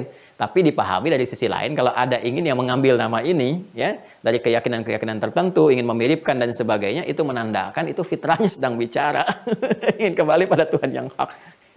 Ya, ini alhamdulillah. Jelas ya? Nah, ini problemnya. Nah, karena itu Tuhan yang tunggal ini pun, yang satu ini pun, itu yang paling memungkinkan menjadikan kita tempat bersimpuh. Bayangkan kalau kita mengacu pada Tuhan yang banyak, Tuhannya juga nanti berbeda keputusan, bersidanglah Tuhan untuk menentukan jawaban kepada kita. Tuhannya lebih daripada 1, 2, 3, 4, 5, 6, sampai banyak misalnya. Kita memohon, ya Allah anugerahkan aku kelancaran ya Allah. Dalam akad nikah akan aku langsungkan saat ini. Berikan aku keberkahan rezeki. Kata Tuhan yang satu, baik aku kabulkan. Yang satu mengatakan, jangan dulu, uji dulu. Yang satu mengatakan, jodohnya nggak cocok buat dia. Tuhannya berselisih. Ya dia kapan nikahnya? Jadi masalah kan? Jadi persoalan tuh Anda bayangkan. Karena itu, yang penting jadi tumpuan itu ya cuma satu. Cuma satu gitu. Ya, kalaupun Anda mau yang lain-lain arahkan, itu kan wasilah pada umumnya. Tapi kan tujuan Anda satu. Anda kalau mengajukan proposal misalnya kan ke 1A tertentu lewat sekretaris, lewat ini, kan dia bukan tujuan utamanya, cuma wasilah aja. Ya, makanya kita juga meminta kepada orang soleh untuk mendoakan, misalnya kan tolong doakan kita. Tujuan kita kan kepada Allah. Ini kan wasilah aja minta. Wasilah itu pun diatur lagi oleh Allah. Gini wasilah yang benar. Gak boleh minta pada yang gak benar. Gak boleh minta pada benda-benda. Gak boleh jadikan ini sebagai wasilah. Nanti muncul syirik. Ini yang dibenarkan. Wasilah bisa lewat amal, bisa lewat sholawat. Ya kan? Minta doa kepada orang-orang soleh, bergaul dengan mereka. Orang soleh itu memohon kepada Allah Subhanahu wa Ta'ala. Ya, kalau Anda punya kesadaran yang baik, kekuatan, langsung minta kepada Allah, mintakan langsung tanpa perantara. Silahkan, semua ada aturannya. Tapi tujuan utama As-Samad itu mengacu pada yang satu. Secara logika kan demikian, ya kan? Jadi jelas tujuannya. Anda mau menuju kepada presiden misalnya kan? Ya, tujuan utamanya kan satu. Yang lain-lain itu perangkatnya saja. Ya. Karena pada akhirnya sesuatu yang bisa difokuskan, ditujukan, bersimpuh itu semuanya satu titik saja. Satu titik itu. Ya. Satu titik saja, satu bagian itu. Nah, karena itulah teman-teman sekalian yang bisa menjadi tumpuan, memberikan respon, kan? Mengetahui, kan? Memberikan kekuatan dan sebagainya. Respon, pengetahuan, kekuatan, jawaban dan seterusnya satu titik. Nah, itu kalau kita kumpulkan satu titik yang bisa memberikan respon, menguasai, mengetahui, ya, memberikan jawaban dan sebagainya, itu bahasa Arabnya disebut dengan As-Samad namanya. Ini. Sampai Al-Imam Fakhr Razi dalam kitabnya Mafatihul Ghaib membahas As-Samad ini dengan 18 perkataan, 18 qaulan, 18 uraian. Ya, ini As-Samad. Nah, ini teman-teman sekalian. Jadi kata As-Samad ini bukan sekedar tempat bersimpuh, tapi ada turunan maknanya. Saya punya kitab ini At-Tahrir wa Tanwir, masih ada dengan saya di meja. Nah, karangan Syekh Al-Tahir Ibn Ashur, ini mufassir kontemporer yang ilmunya luar biasa nih. Ya, ilmunya luar biasa. Ini kitabnya. Jilid yang ke-30. Ada 30 jilid, 30 jilid. Halaman 540. Ya, dalam menjelaskan kata As-Samad ini. Nah, ini ya. Yuk kita lihat. Waqad kathara, paling bawah ya, 540 ini paling bawah. Sini ya. Bismillah. Waqad katharat ibaratul mufassirin minas salafi fi ma'na as-samad. Dan telah banyak sekali ungkapan-ungkapan dari para ahli tafsir di kalangan salaf ya, yang terdahulu fi ma'na as-samad, dengan dalam hal makna as-samad. Wa kulluha mundarijatun tahta hadzal ma'na al-jami', dan semua uraian-uraian ini berada dalam satu lingkup makna yang mencakup secara luas. Waqad anhaha Fakhruddin ila 18 qaulan. Dan ya, Imam Fakhruddin Ar-Razi dalam kitabnya Fatihul Ghaib telah menghimpun semua itu, ada 18 makna yang disampaikan para mufassir dan mencakup makna yang tadi telah kita uraikan. Wa yashmulu hadzal ismu sifatillahil ma'nawiyyah al-idhafiyah wa hiya kaunu ta'ala hayyan 'aliman muridan qadiran mutakalliman sami'an basira. Dan kata as-samad ini, ya, kata as-samad ini mencakup semua makna yang disandarkan kepada makna as-samad ini, mewakili banyak makna. Di antaranya apa? Hayyan, yang merespon, aliman, mengetahui, muridan, yang berkehendak, qadiran, yang punya kekuatan, kemampuan, mutakalliman, yang menyampaikan, itu kan, sami'an, maha mendengar, basiran, maha melihat. Ya, li'annahu law intafa anhu ahadu hadhihi sifat lam yakun masmu' ilaih. Kenapa? Karena kalau hilang salah satu dari sifat-sifat ini, maka hilang esensi sifat ketersandarannya. As-samad itu kan jadi tujuan untuk bersimpuh, memohon, meminta. Ya, yang diminta nggak dengar, bagaimana bisa mengabulkan? Ya, makanya nanti ditolak, walam yakul lahu kufuwan ahad. Ditolak yang dipertuhankan. Ya, manusia aja nggak bisa jadi Tuhan. Masa benda yang dibikin manusia jadi Tuhan? Ya. Makanya Nabi Ibrahim mengajarkan kepada kita kan, waktu beliau berinteraksi dengan umatnya itu, ya, sampai kemudian di kapak yang paling besarnya, dan kaumnya protes pada saat itu. Ya, kenapa engkau menghancurkan Tuhan kami? Ya, tanya pada ini yang paling besar. Dia kan nggak bisa gerak. Ya, kalau nggak bisa gerak, kenapa engkau pertuhankan? Kamu manusia yang bikin patung-patung ini, manusianya lebih kuat daripada patungnya. Kok bisa patungnya dipertuhankan? Itu logikanya gitu ya. Ini kita sedang diskusi ya, diskusi ya.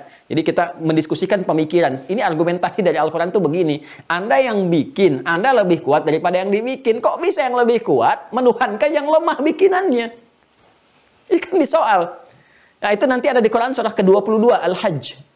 Ya, tolong ya, ayat 73. Teman-teman tuliskan tuh. Quran surah 22 ayat 73. Ya ayyuhan nasu duriba mathanu fastami'u lah. Hai semua manusia, diberikan kepada kamu ya satu contoh permisalan. Ya. Maka coba simak deh. Innalladzina tad'una min dunillahi ya la yakhluquna dzubaba. Sungguh yang kalian sembah itu, yang kalian minta, ya kalian minta, yang kalian bersimpuh kepadanya itu selain Allah itu, ya itu nggak mampu menciptakan lalat saja yang kecil, atau bahkan jangankan mencipta lalat hinggap pada dirinya itu nggak bisa menepisnya. Ya, bahasa Rusia itu menggebahnya itu. Ya, jadi menepis saja nggak mampu. Jadi dia nggak punya sifat gerak, hayyun nggak punya sifatnya. Ya, sami'a nggak mendengar Anda. Coba dengar, suruh respon, nggak dengar. Melihat juga tidak, karena Anda yang membuatnya. Kok bisa Anda pertuhankan itu? Jadi Allah itu mengkhitab, ya.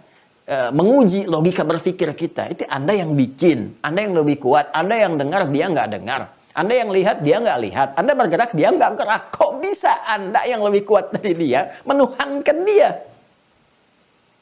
Jelas ya?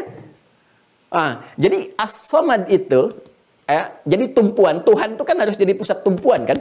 Ya, selain punya sifat ahad, dia harus punya sifat somad sebagai Tuhan. Untuk mengabulkan, ya, untuk bisa memberikan respon dan sebagainya. Nah, sifat Tuhan itu bisa menjadi as-samad satu kalau ahad. Kalau banyak, susah. Seperti tadi saya sampaikan. Yang kedua harus punya sifat merespon. Ya. Merespon semua apa yang dimintakan saat bersimpuh.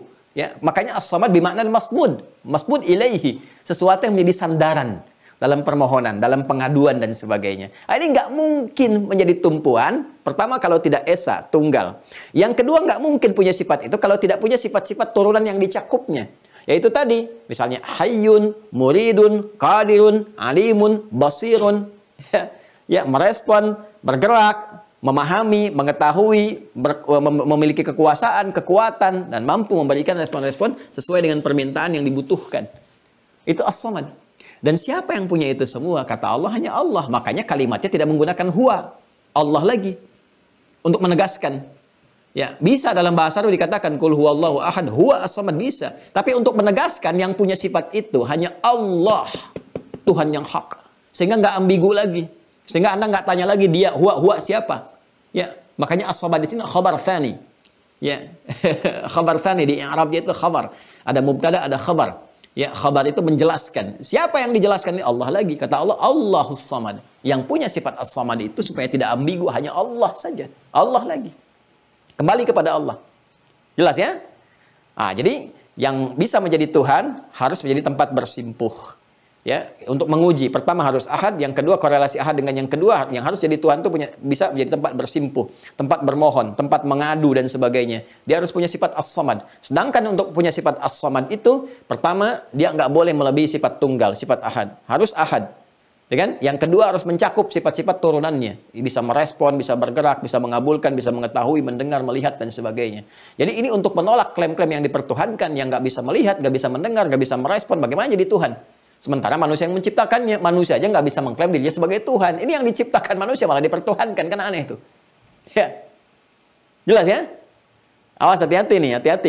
Ini dasar dulu nih. Nanti kalau sudah dasar, kita uji dengan pertanyaan-pertanyaan yang pakai logika. Ini yang sekarang casingnya banyak-banyakin. Ini semua istilah-istilah kembali kepada nanti esensi yang satu. Ya, pada akhirnya pendangkalan akidah nanti kita akan lihat atau pelemahan di situ ya. Jelas ya? Nah, kalau ini sudah jelas, maka muncul lagi lam yalid wa lam yulad. Tidak boleh beranak, tidak boleh diperanakkan, tidak boleh berketurunan, tidak boleh hasil dari keturunan. Karena kalau ke situ ya manusia nanti. Kalau yalid wa yulad, melahirkan dilahirkan, ada Tuhan, hasil produk kelahiran. Ya kan? Berarti semua yang dilahirkan berpotensi jadi Tuhan karena ada sifat yang di situ melekat. Sifat apa yang melekat pada makhluk? Sedangkan yang pertama kita konsisten. Sifat Tuhan nggak boleh sama dengan makhluk.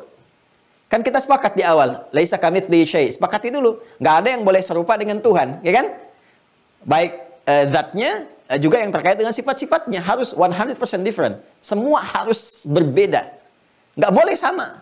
Jadi kalau ada misalnya makhluk melahirkan, maka Tuhan nggak boleh melahirkan. Kalau ada makhluk dilahirkan, maka Tuhan nggak boleh dilahirkan. Maka semua hasil dari kelahiran nggak bisa jadi Tuhan. Karena sifatnya bertentangan dengan sifat ketuhanan. Jelas ya? Sifatnya bertentangan dengan sifat ketuhanan. Kemudian berargumen misalnya begini. Bagaimana Ustadz kalau yang dilahirkan ini spesial?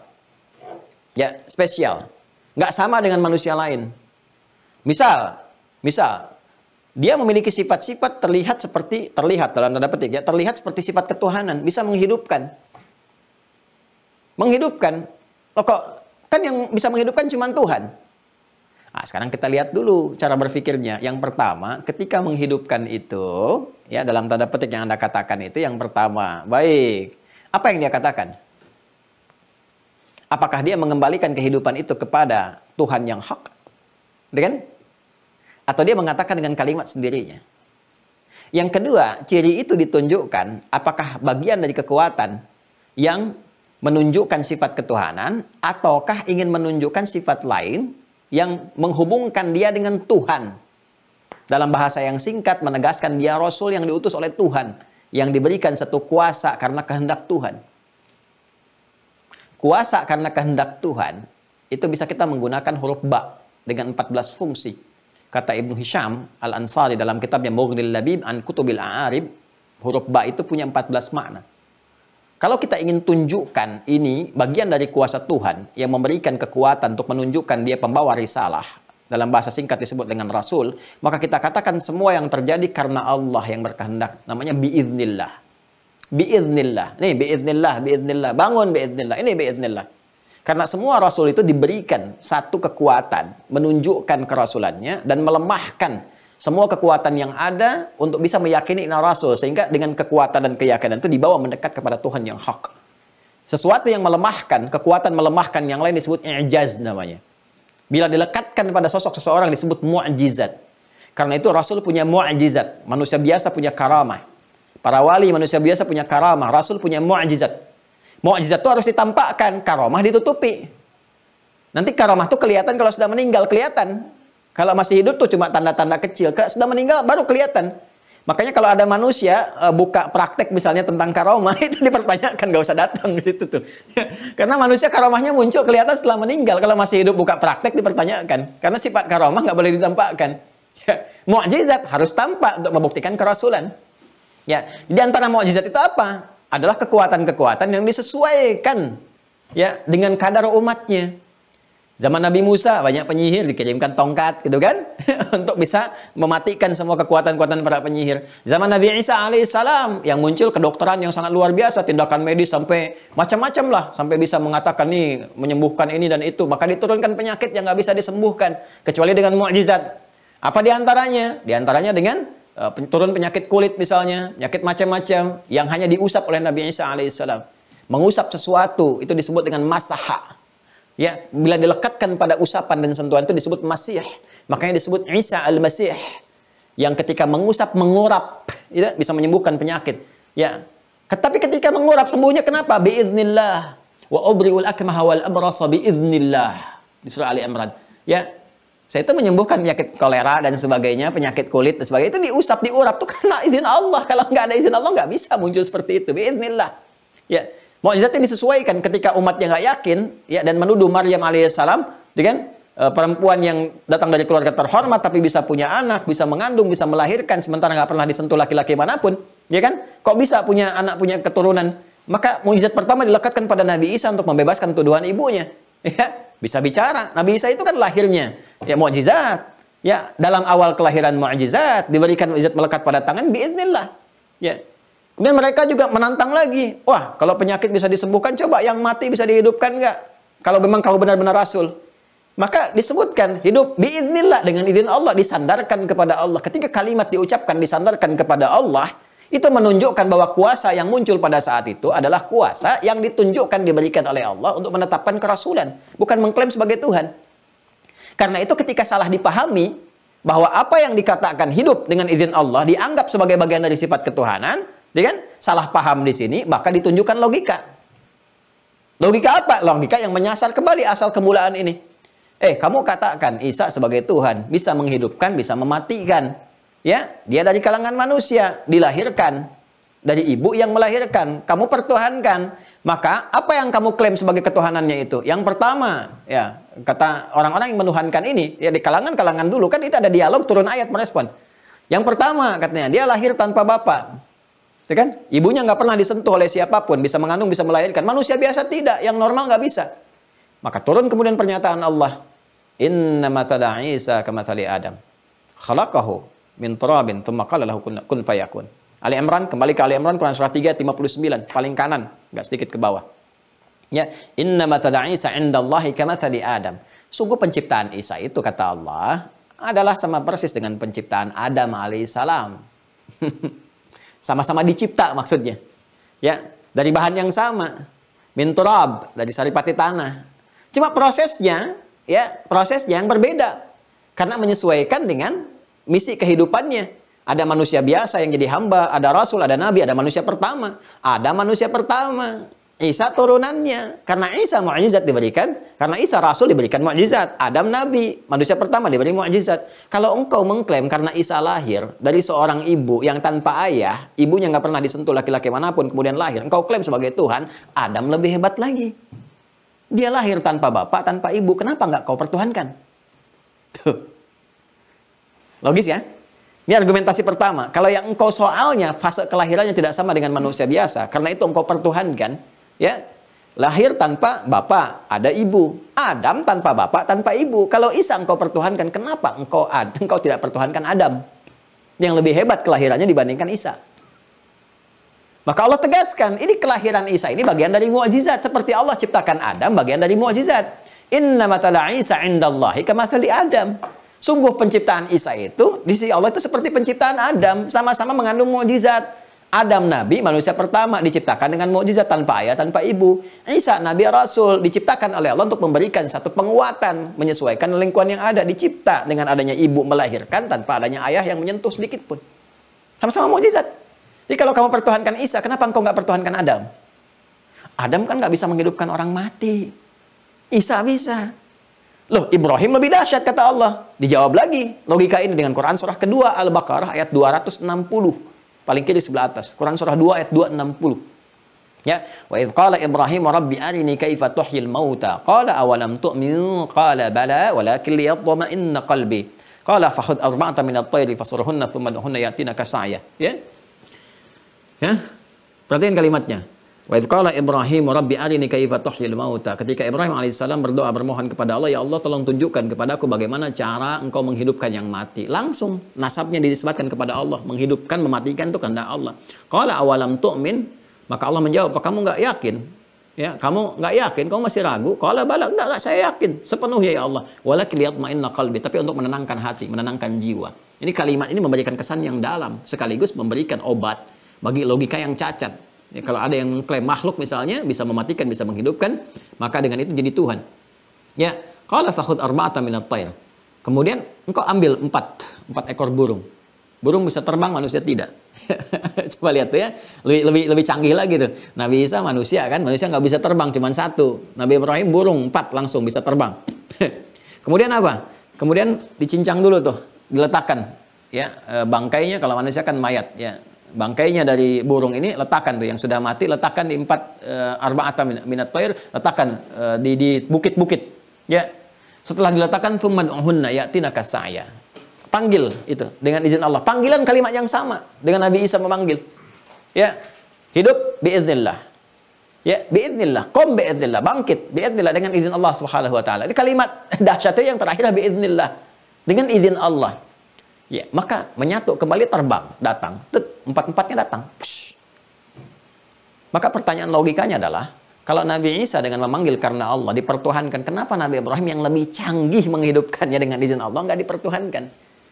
Nah, ini logika kita yang dikhitab, logika kita yang diajak untuk berpikir. Afala tatadzakkarun? Ya, apakah tidak ingat dengan semua itu? Nah, jadi ini teman-teman sekalian dijawab. Al-Quran itu bukan hanya menjelaskan dan menegaskan ketuhanan Allah, tapi juga mendialogkan.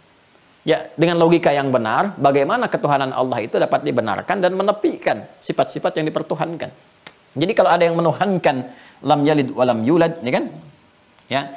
Kalau ada yang mempertuhankan yalid wa yulad, yang dilahirkan, ya, melahirkan dan dilahirkan, maka kata Allah ini nggak akan sama.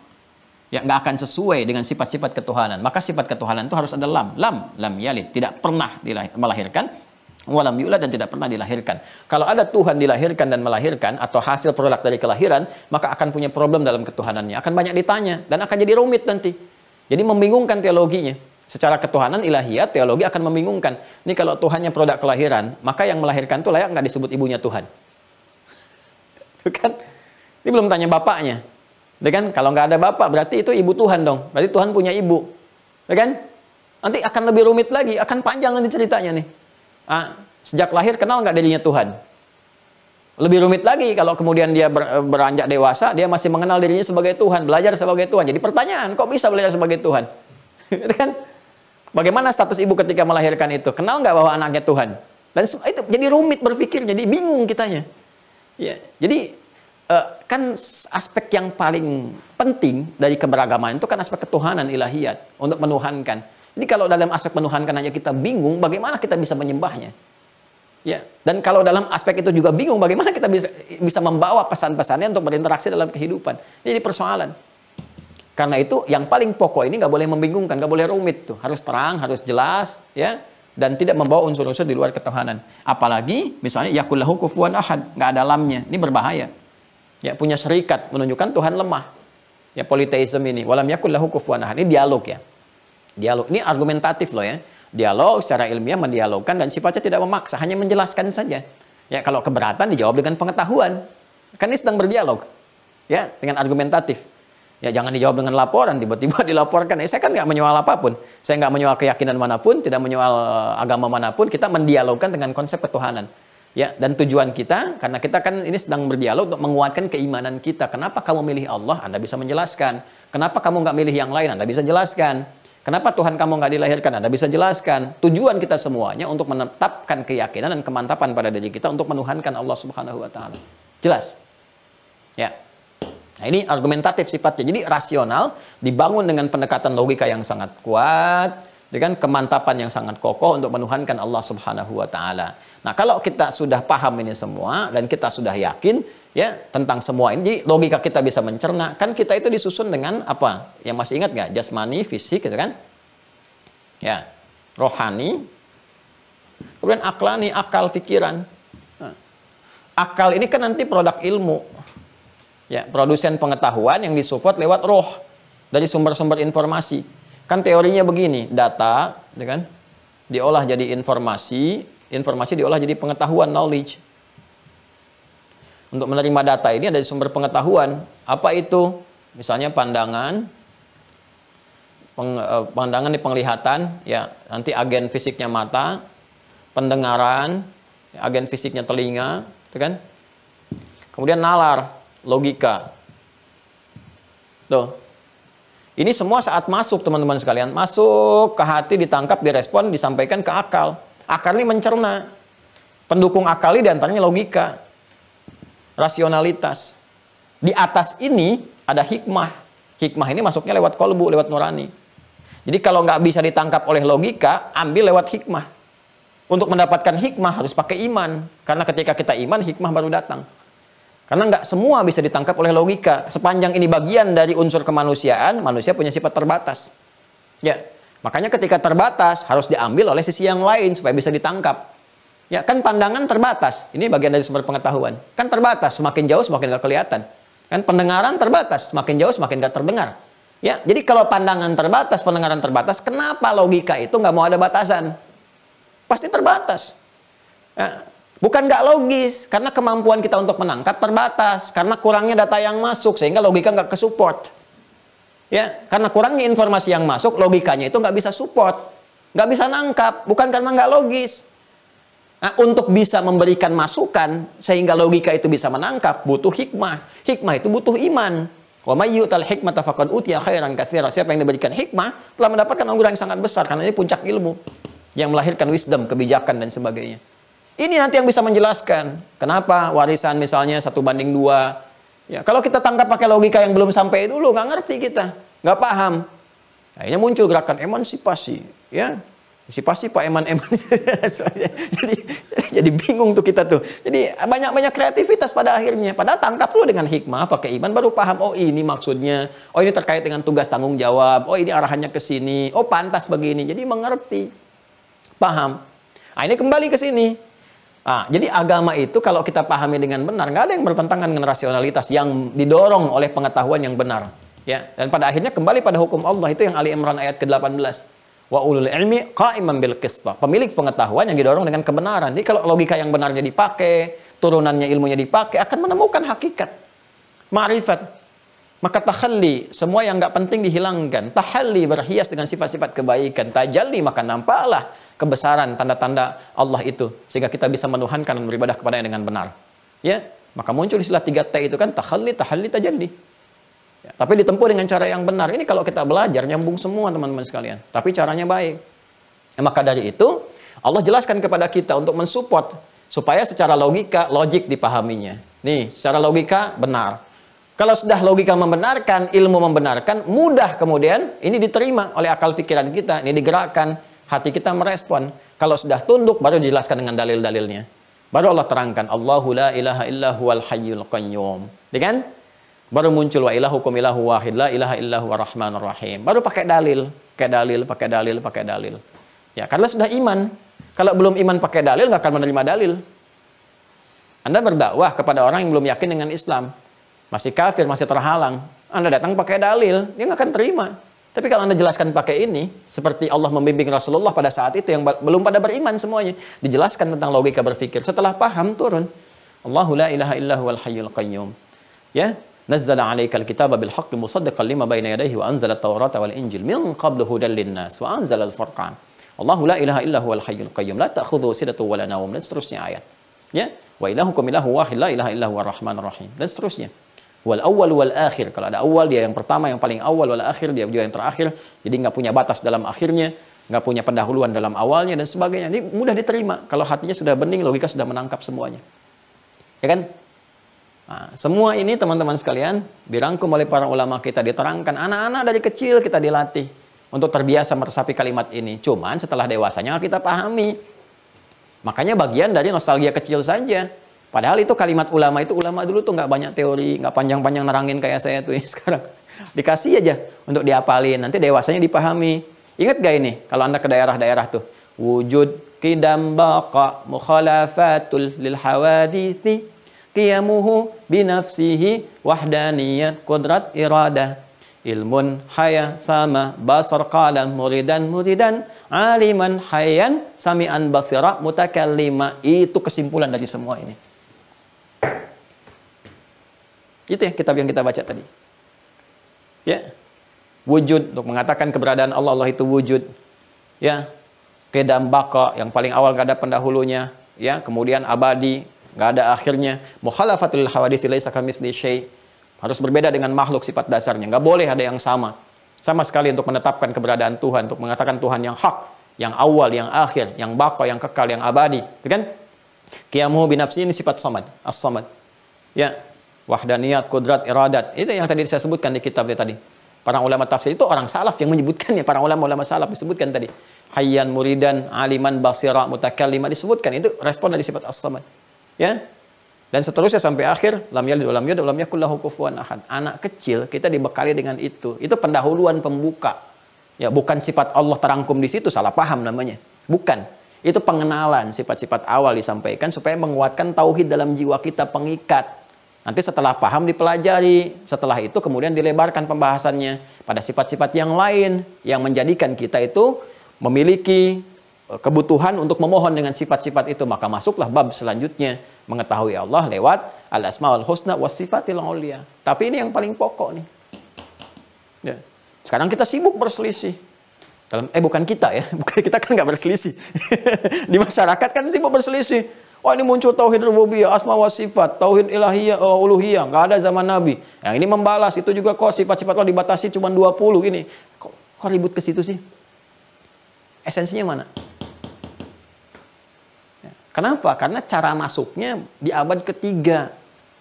Pembelajaran itu masuk ketika dialektika terjadi. Nggak kembali kepada esensi ini. Kalau kita belajarnya terpola dari awal begini, paham. Setelah mengerti 13 tahun Nabi mengajarkan seperti apa, mengerti, baru kita beranjak. Abad Nabi wafat terjadi begini. Ya, terjadi fitnah begini, ulama mencoba untuk memahamkan kita. Ya, membuat rumusan-rumusan yang memudahkan. Ada yang mencoba begini, sesuai dengan zamannya kan ada kemudahan-kemudahan. Kan cara mengajar itu zamannya beda-beda kan. Tapi esensinya sama. Nah, sekarang kita harus mencoba menemukan titik temu supaya paham nih.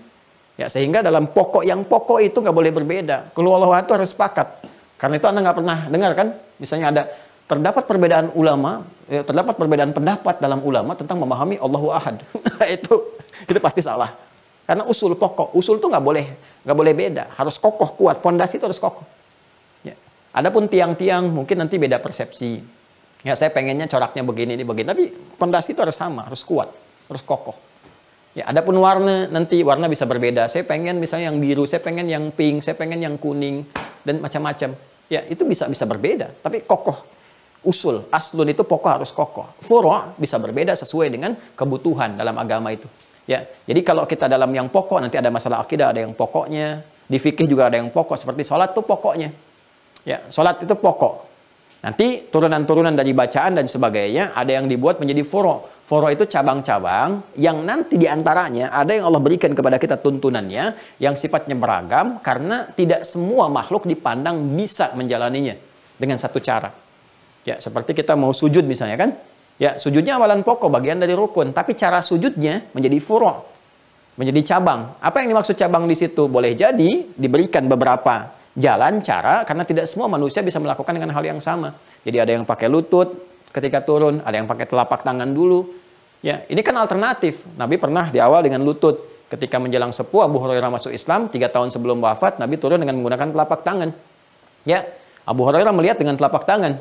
Tapi kan Wa'il bin Hujur melihat dengan lutut. Kalau kita gabungkan, oh ternyata ini kemudahan. Jika Anda sudah tak sanggup menggunakan dengan lutut, bermasalah, gunakan telapak tangan. Atau telapak tangan bermasalah, gunakan dengan lutut. Karena tidak semua bisa menggunakan dengan cara yang sama. Ya, untuk sujud itu kan cuma 2. Kalau nggak pakai lutut, pakai telapak tangan. Yang salah pakai kepala duluan. Itu ya. Nah, di akidah juga nanti ada usul, ada furu'. Harus paham, jangan sampai ribut. Akhirnya dari keributan ini, ini bukan golongan kita. Yang benar yang ini, yang lain salah semua. Tahdir ini, tahdir itu, alih-alih mengajar, sibuk saling ngoreksi. Ya kalau ustadznya pada ribut, bagaimana dengan muridnya?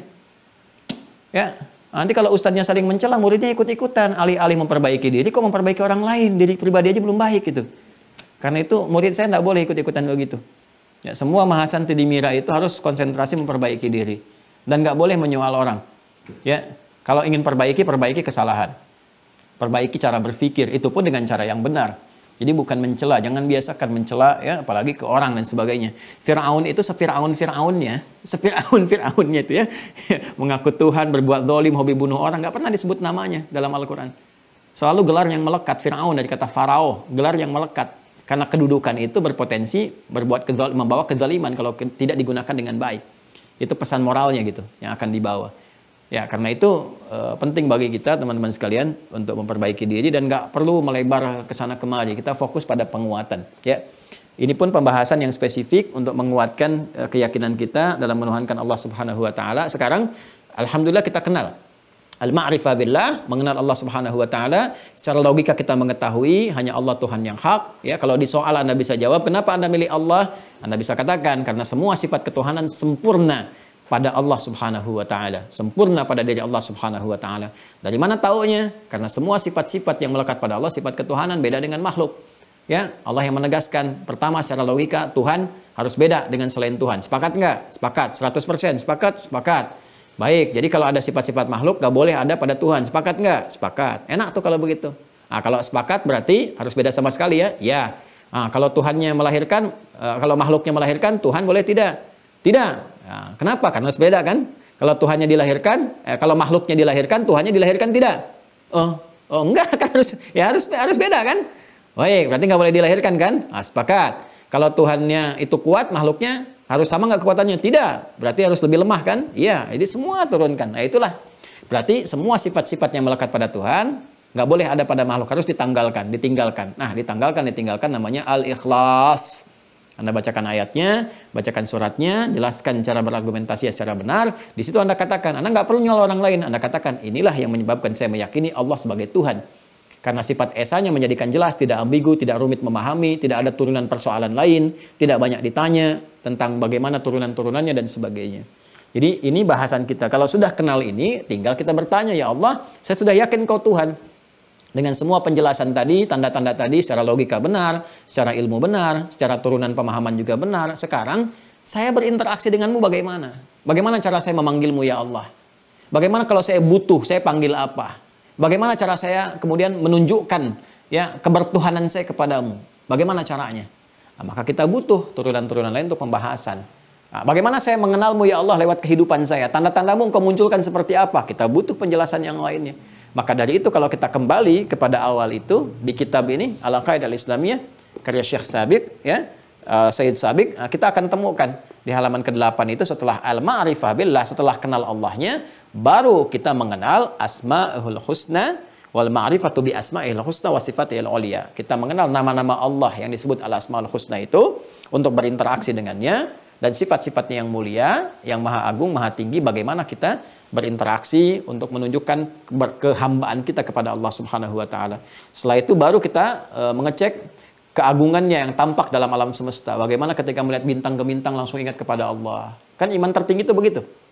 Ya, iman tertinggi itu inna fi khalqis samawati wal ardi wa ikhtilafil laili wan nahari la ayatin li ulil albab. Alladzina yadhkuruna Allaha qiyaman wa qu'udan wa ala junubihim wa yatafakkaruna fi khalqis samawati wal ardi. Rabbana ma khalaqta hadza batila subhanaka faqina adzabannar. Ya. Itu kan setiap bangun tidur kita kan diminta baca itu. Ya, 10 ayat terakhir di Ali Imran itu. 11 ayat kalau dari inna fi khalqis samawati itu kan di hadis Abu Daud nomor hadis 1367, itu kebiasaan Nabi untuk menunjukkan keberadaan iman kita. Jadi begitu kita melihat ke langit ingat Allah. Ahli astronom ya, ahli astronomi kalau cuma ngelihat ke langit, petunjuk bintang ke bintang, tanda nyusun waktu, belum ingat Allah, berarti belum sempurna keimanannya. Ya, saya tidak katakan keilmuannya, keimanannya. Karena ada ilmu yang disupport oleh iman, ada ilmu yang berdiri sendiri. Gitu. Maka ketika melihat langit, ya Allah, gak mungkin diciptakan tanpa tiang. Siapa yang bisa membuat ini? Subhanaka ma khalaqta hadza batila. Ketika melihat padang pasir, lautan, batu-batu, ada corak, ada warnanya, Allah, gak mungkin ada yang mencipta ini kecuali Engkau ya Allah. Ini semua zikir. Zikir itulah ulul albab. Yang tahu esensi. Albab itu jamak dari kata lub. Kalau Anda beli kelapa itu kan ada batok keluarnya, ada serabutnya, ada bagian dalamnya, ada daging, ada bagian tengah-tengahnya itu yang putih, yang halus itu. Itu yang putih halus itu lub, inti dari sesuatu. Di ilmu orang itu ada yang masih batakoknya, masih luarnya, ya. Ada yang baru serabutnya, Ada yang sampai ke dagingnya, ya, kalau sampai ke dalamnya itu lub namanya. Jadi kalau baru kulit luar itu melihat langit, ya masih langit. Ya, kalau melihat ada tanda-tanda jalan, nah itu baru sampai kulit yang serabut tuh. Kalau masih bisa nyusun untuk tanda-tanda ini ngatur waktu ini, ya bulan gini, kemudian ru'yat, hilal untuk ini untuk itu, belum sampai mendekatkan kepada Allahnya, itu baru daging. Baru ketika melihat bintang, subhanaka ma khalaqta hadza batila, itu sudah ulul albab. Ulul albab. Nanti ada ulul absar, ya, ada ulul ilmi, ada ulul albab. Nanti banyak, ada ulil nuha. Jadi ada turunan-turunan dalam Al-Quran yang bisa kita gali. Saya kira itu ya untuk pertemuan kali ini. Alhamdulillah. Terima kasih. Mohon maaf atas segala kekurangan. Assalamualaikum warahmatullahi wabarakatuh.